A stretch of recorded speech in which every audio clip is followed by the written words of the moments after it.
The human delegation stood on the sleek metallic platform, their eyes scanning the vast hall before them. It was the heart of the Galactic Council, a sprawling chamber that spanned across multiple levels, shimmering with holograms of alien species and floating data streams swirling in a complex dance of information. The humans felt out of place, the atmosphere heavy with centuries of political tension and distrust among the alien factions.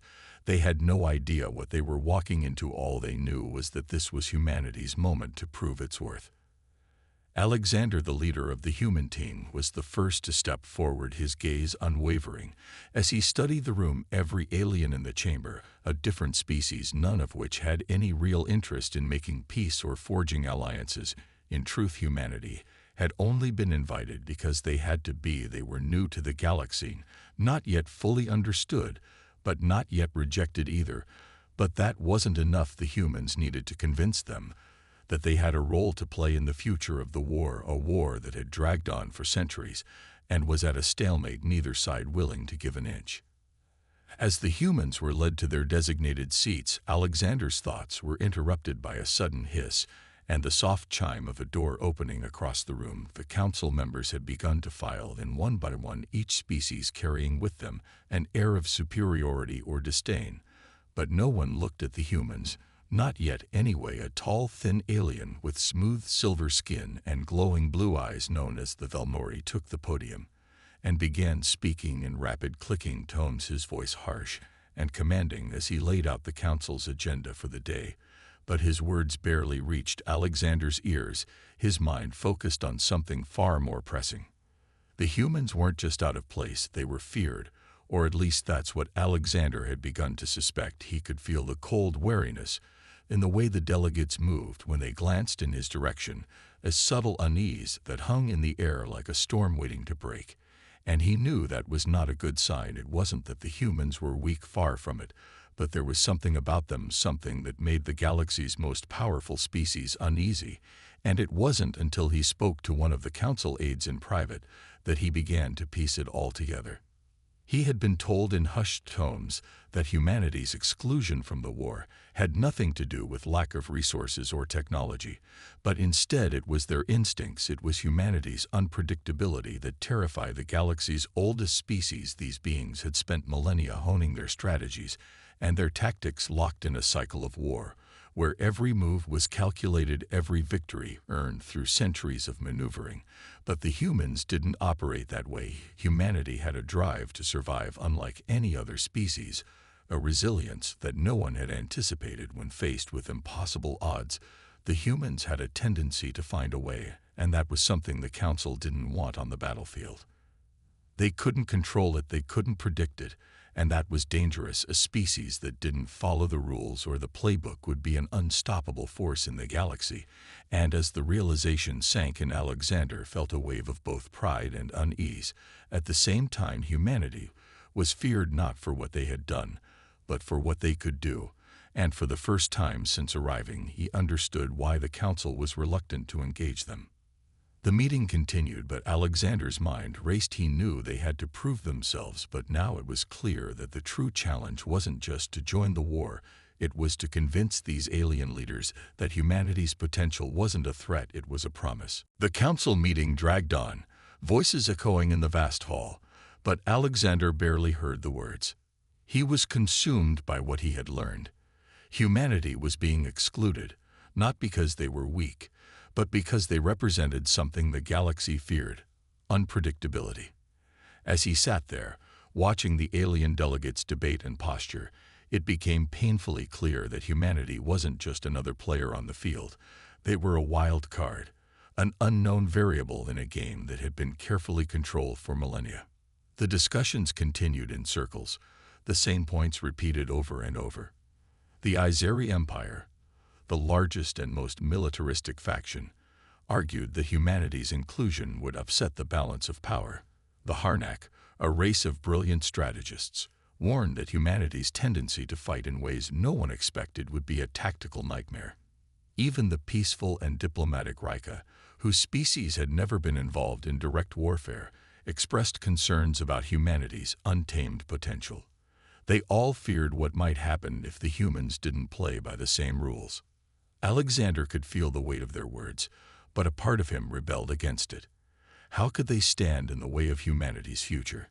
Humanity had always thrived by pushing boundaries, finding new ways to solve problems, to survive, and to thrive. But he knew this wasn't the time to speak out. Not yet.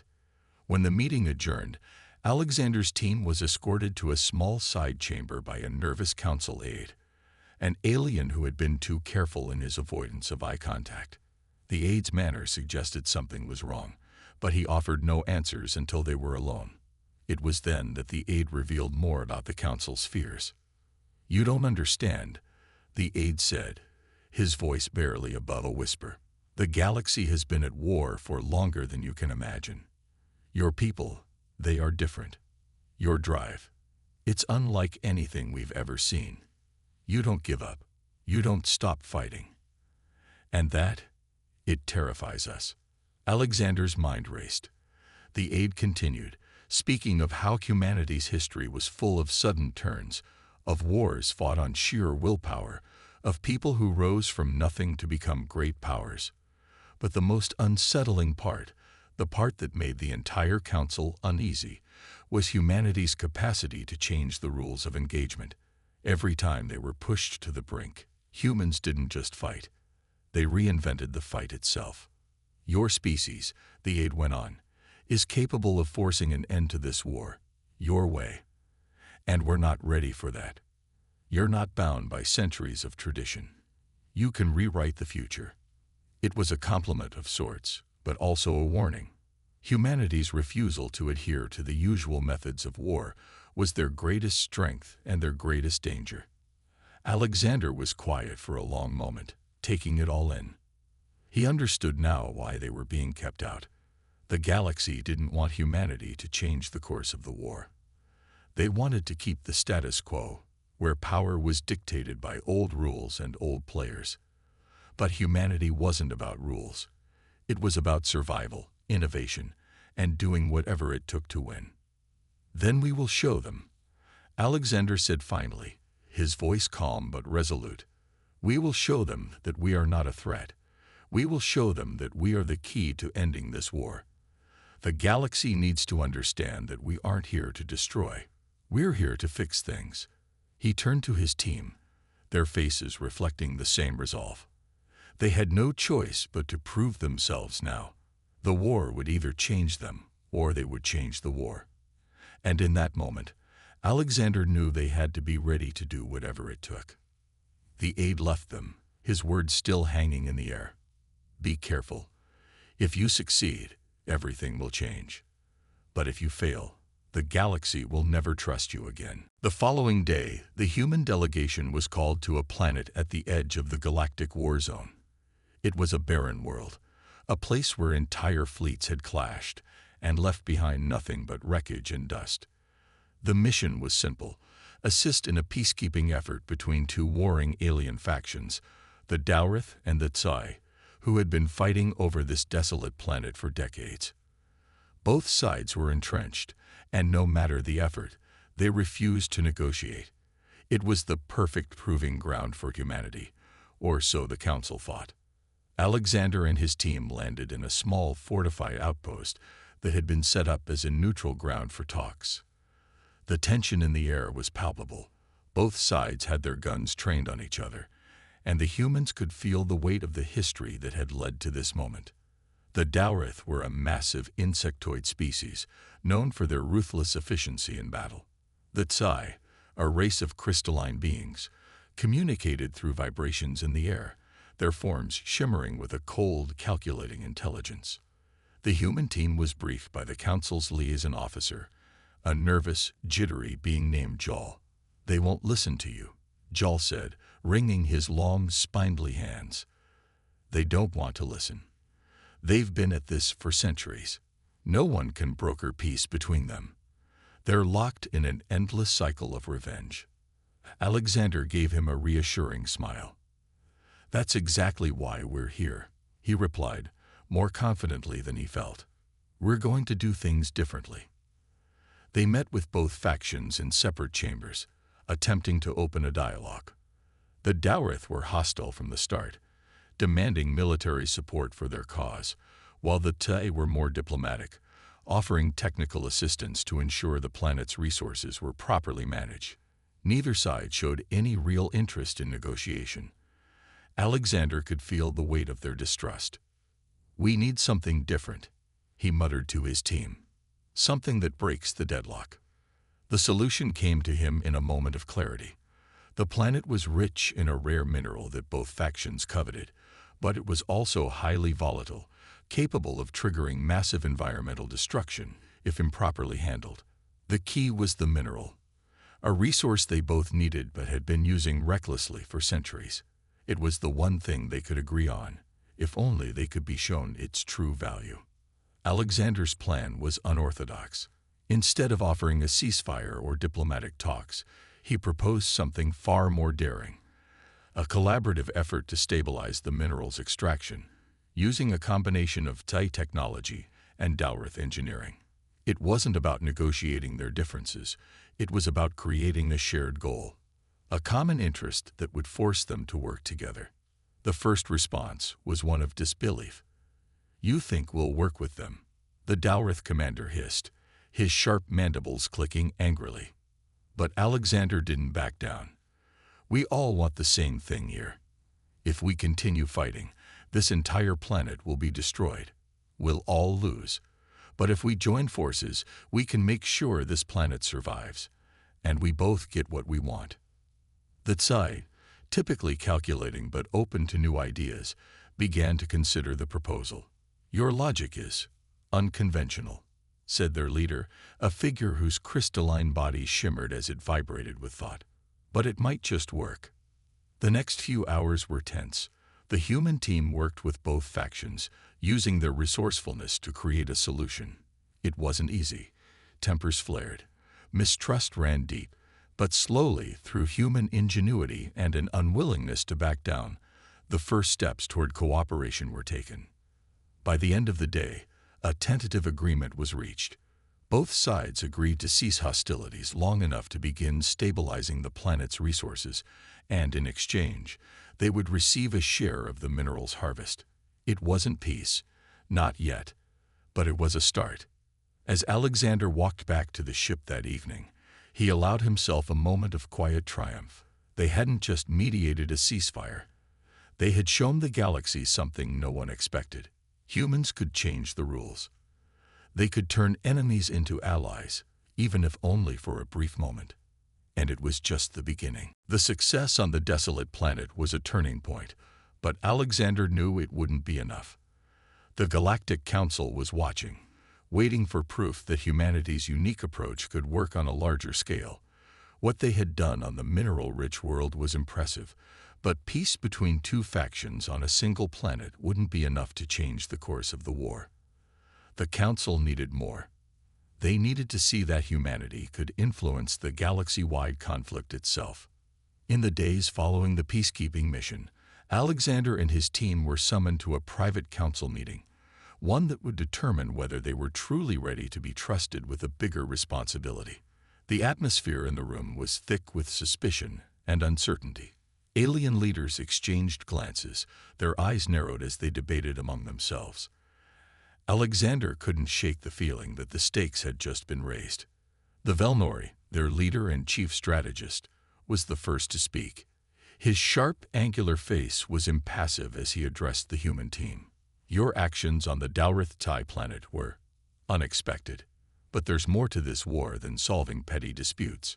We face a far greater threat, one that requires more than just diplomacy and clever tactics." Alexander felt a chill run down his spine. He had suspected that the galaxy's powerful factions weren't being entirely forthcoming about the nature of the war. It had always seemed like a stalemate, but something in the Velnori's tone suggested there was more at play here, something that had yet to be revealed. "The true nature of the war," the Velnori continued, "is not one of resources or territory. It is about survival. And we've learned that we can't win." The words hung in the air, heavy with meaning. The other factions shifted uncomfortably, clearly taken aback by the Velnori's blunt admission. Alexander knew he had to press forward, despite the shockwave of this revelation. "What do you mean?" he asked, trying to keep his voice steady. "What is the real reason this war is never ending?" The room fell silent as a large, shadowy figure at the back of the chamber, a representative of the Izeri Empire, stepped forward. The Izeri were known for their ruthless tactics, and their presence in the council had always been intimidating. This time, however, their posture seemed almost defeated. "The war is not the problem," the Izeri representative said, his voice low and solemn. "The war is merely a symptom. The real problem is what we've all become. After millennia of fighting, we've reached a point where our civilizations can no longer truly be called living. We are tired, exhausted. We fight not to conquer, but to survive, and we no longer know what victory even means." The words reverberated in the silence, and Alexander could feel the weight of them pressing down on the room. It was a truth none of the factions had been willing to admit until now. They weren't fighting for glory or power anymore. They were fighting because they didn't know how to stop. "We're locked in this cycle, not because we want to, but because we have to," the Izeri continued, their tone growing more intense. "And that's where humanity comes in. You're different. You've never known this kind of endless war. You fight, but you also find a way to end the fight." A realization struck Alexander like a bolt of lightning. The council wasn't just worried about humanity's unpredictability. They were worried about what humanity could do to end the war completely. The galaxy's oldest and most powerful species had become trapped in their own cycles of destruction.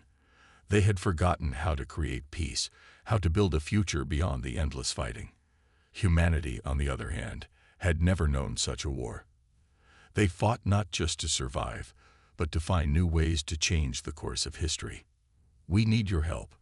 The Izeri's voice softened. "We don't know how to end this war, but you might." It was a dangerous moment.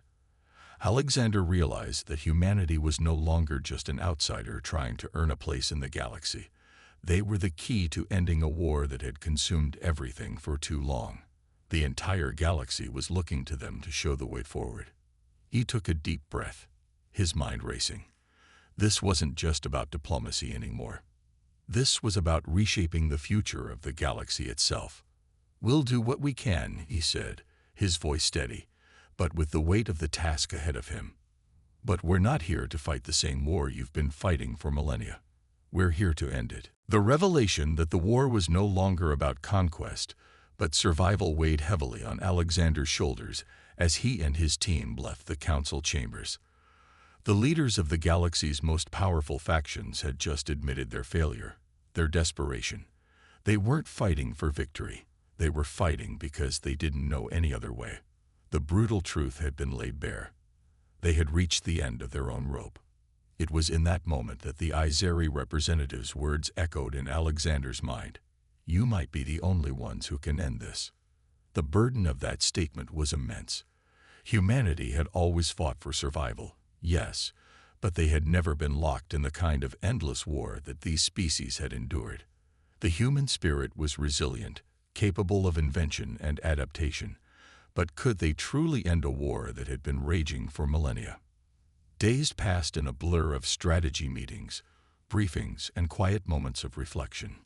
The human delegation had been told of a dangerous mission, a test of sorts, one that would determine whether they could handle the responsibility of guiding the galaxy into peace.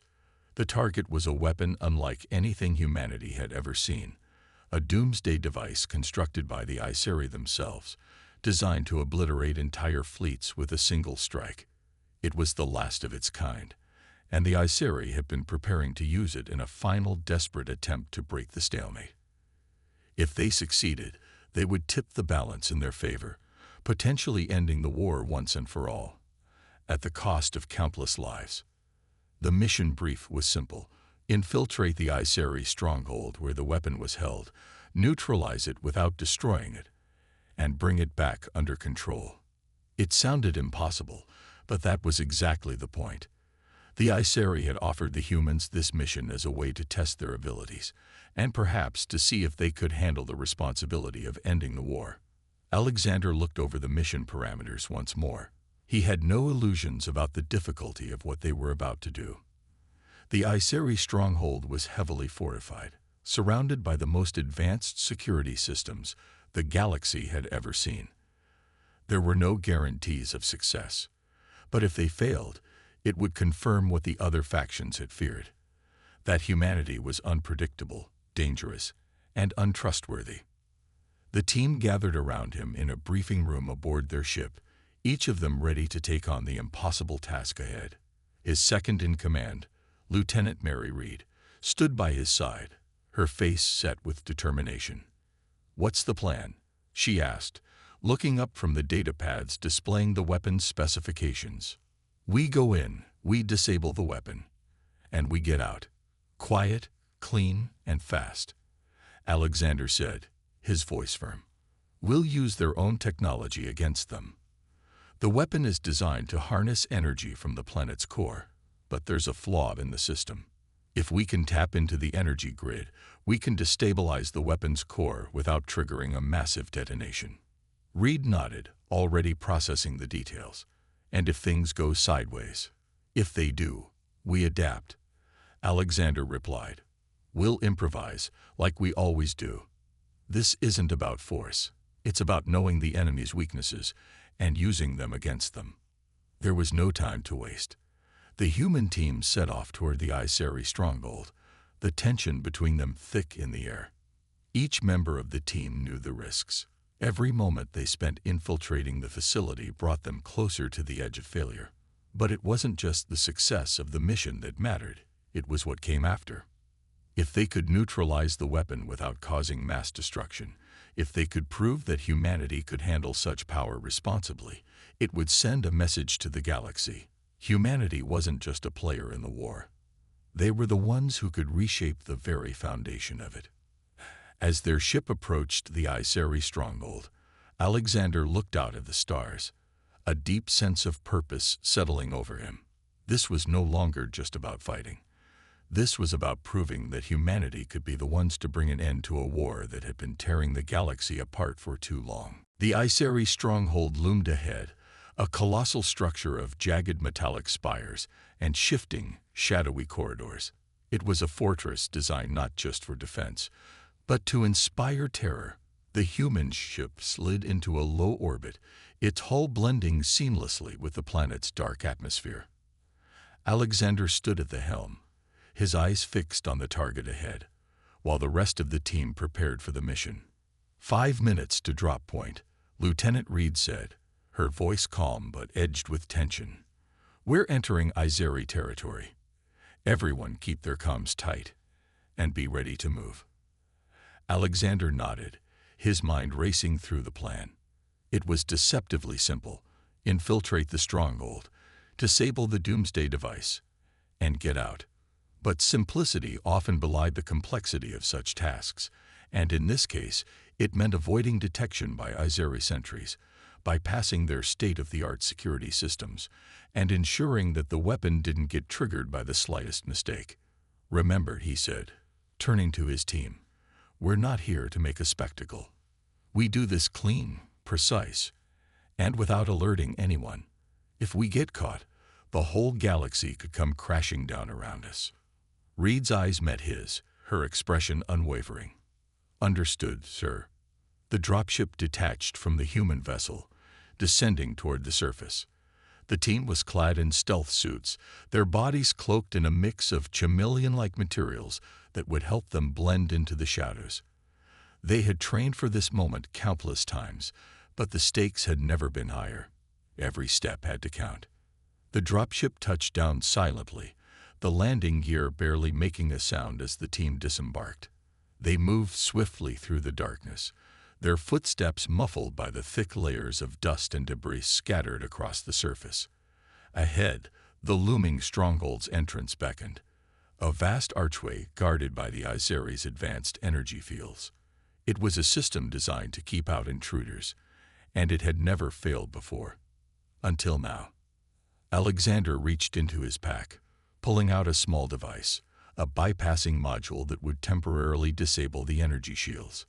He placed it against the barrier, and after a few tense moments, the field flickered and dropped. With a quick hand signal, the team moved forward. Inside, the stronghold was a maze of cold, metallic corridors that seemed to stretch endlessly. The air was thick with the hum of alien technology, and the atmosphere oppressive, as if the very walls were designed to instill fear. They moved quickly, following the schematics of the facility burned into their memory, each corner a potential danger zone. 200 meters to the weapons core, Reed reported through their comms, her voice tight. We're almost there. Stay alert. Alexander kept his eyes on the path ahead, his thoughts focused on the mission. He could feel the weight of the responsibility on his shoulders. If they succeeded, they would prove humanity's worth to the galaxy. But if they failed, if they couldn't neutralize the weapon, it could spell the end of everything. As they reached the heart of the stronghold, they encountered their first obstacle, a pair of heavily armed Izeri guards, stationed in front of the weapons core chamber. They were focused on their duties, unaware of the humans' approach. One guard on the left, one on the right, Lieutenant Reed whispered. We take them down quietly. On 3. Alexander nodded. 1, 2, 3. In perfect unison, the humans struck, moving with the precision of a well-oiled machine.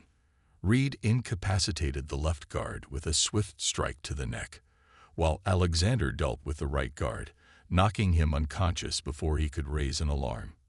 The guards crumpled silently to the floor, and the team quickly moved into the core chamber. There, in the center of the room, was the Doomsday device, a towering, complex machine that hummed with an unnatural energy. The core was surrounded by a web of intricate security systems designed to prevent anyone from tampering with it.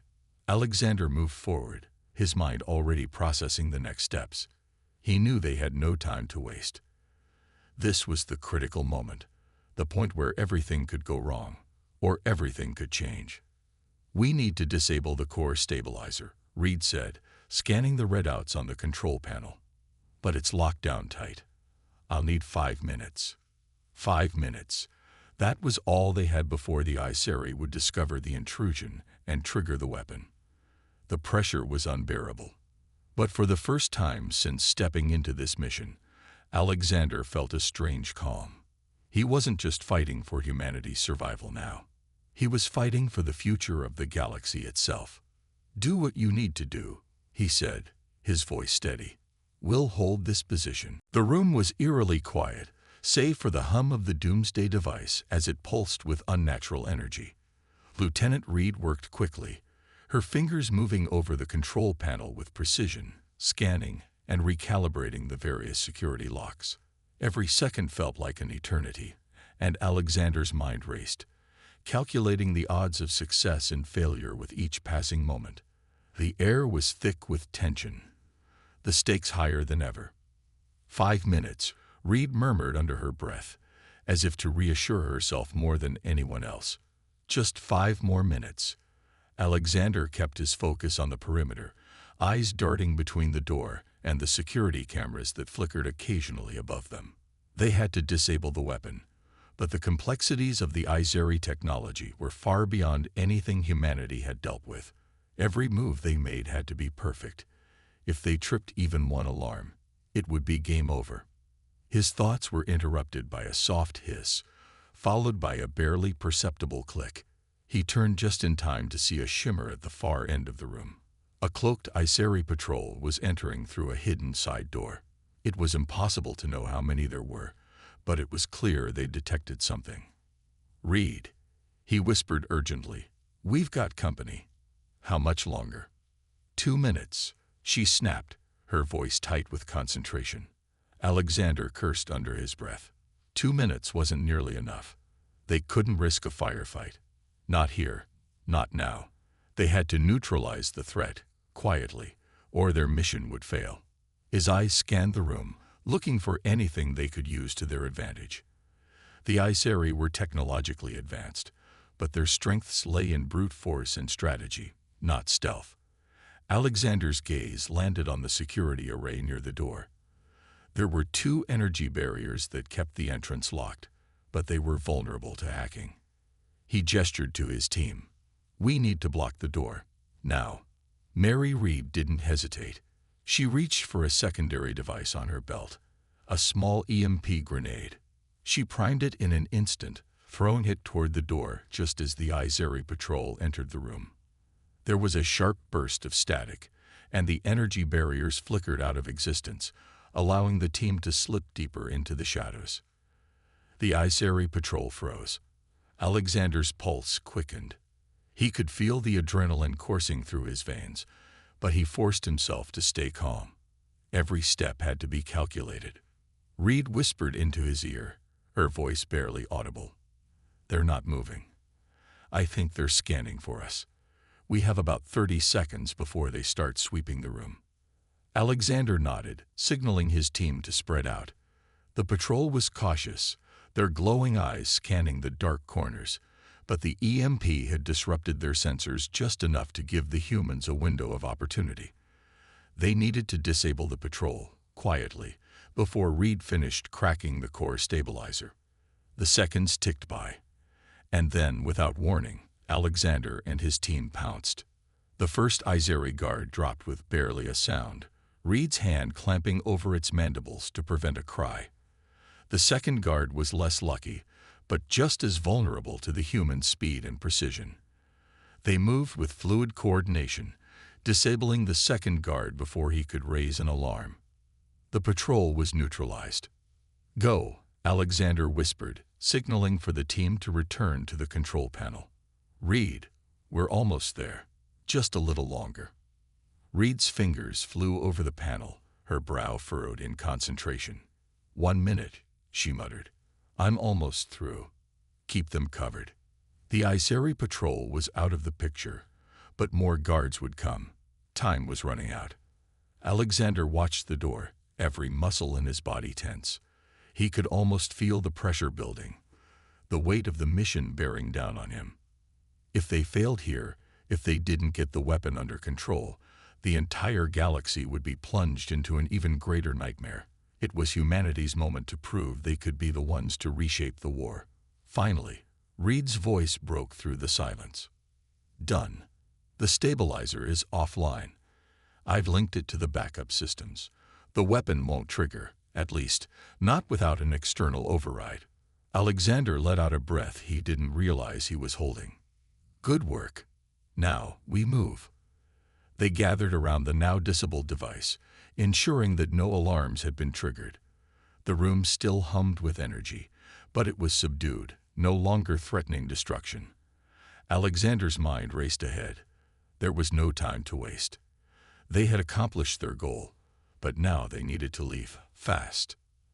As they made their way out of the chamber, a thought gnawed at the back of Alexander's mind.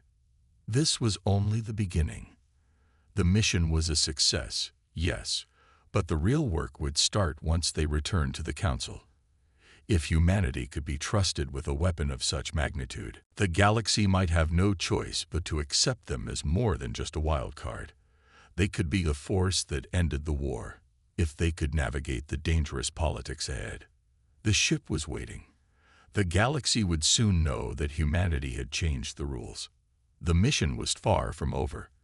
As Alexander and his team made their way back to the extraction point, the weight of their success began to sink in. They had accomplished what seemed impossible, neutralizing the Izeri's doomsday weapon without triggering its catastrophic potential. The weapon was harmless for now, but they had no illusions. The hardest part was still ahead. The extraction ship was waiting in the shadows, cloaked and ready for a quick getaway. As they neared the ship, Alexander's mind raced with the implications of their success.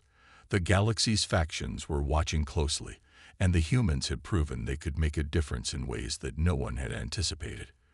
But there was always the lingering question: could they maintain this momentum? Could they be the ones to end the war, or would they become just another casualty of the galaxy's unyielding conflict? Reed opened the hatch to the ship and motioned for the team to board. As they climbed aboard, their eyes were fixed on the distant sky. still dark with the remnants of the war's relentless storms. They were headed back to the Council now, to deliver the news of their success, and the weapon that could potentially end everything. The stakes had never been higher. Once the hatch sealed, Alexander took a seat at the front of the ship's hum filling the silence. He couldn't help but feel a sense of accomplishment, but that wasn't enough. The mission had been a triumph, yes, but it was only one small piece in a much larger puzzle. The galaxy's future was still uncertain, and he knew that their role in the war was far from clear. "We did it," Lieutenant Reed said, her voice soft but filled with the relief of a job well done. "We really did it." Alexander nodded, but his expression was serious. "We've taken the first step, but it's only the beginning. We need to show the galaxy that we can be more than just another force in this war. We need to prove that we're not here to fight for power.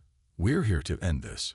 The rest of the team gathered around, the gravity of the situation settling on them. They had just defied expectations and changed the course of history, but the real challenge was yet to come. The factions would demand proof that humanity wasn't just a temporary solution. They would need to show their resolve, their willingness to take risks and make sacrifices. As the ship broke through the atmosphere and headed toward the Galactic Council's main station, Alexander's thoughts drifted to the many conversations he had had with the alien leaders. There was hope in their eyes now, but also fear. Humanity had become the wild card, the species that had shown it could bring an end to this war. But the question remained, would they? When they finally docked at the Council station, the air was thick with anticipation. Alien representatives waited, their eyes trained on the humans as they entered the central hall. The Izeri, Dalrith, Psi, and the others stood in silence, their gaze heavy with expectation. Alexander stepped forward, the silence pressing down on him like a weight. He looked each representative in the eye, knowing that what he said next would change everything. "We've disabled the weapon," he began, his voice strong and unwavering. "And in doing so, we've proven that we can end this war, not by fighting, but by creating peace. The choice is now yours. If you want to continue the war, we won't stop you. But if you want to end it, humanity is ready to help you build something different. We're ready to help you rebuild together." The room remained silent for a long moment, but the weight of his words hung in the air. The galaxy's fate was in their hands. Alexander didn't know what would come next, whether the factions would unite or fall apart once again. But for the first time in a long while, there was hope, real hope.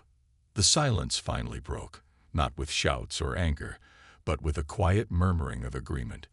The Dalrith commander was the first to step forward, his massive form towering over Alexander. He met his gaze and said one simple word: peace. And in that moment, Alexander knew that humanity had done more than just survive. They had become the spark that could ignite the fire of change, the force that could unite a fractured galaxy. The war wasn't over, but humanity had shown that it could be ended. And for the first time, the galaxy saw a future without endless conflict.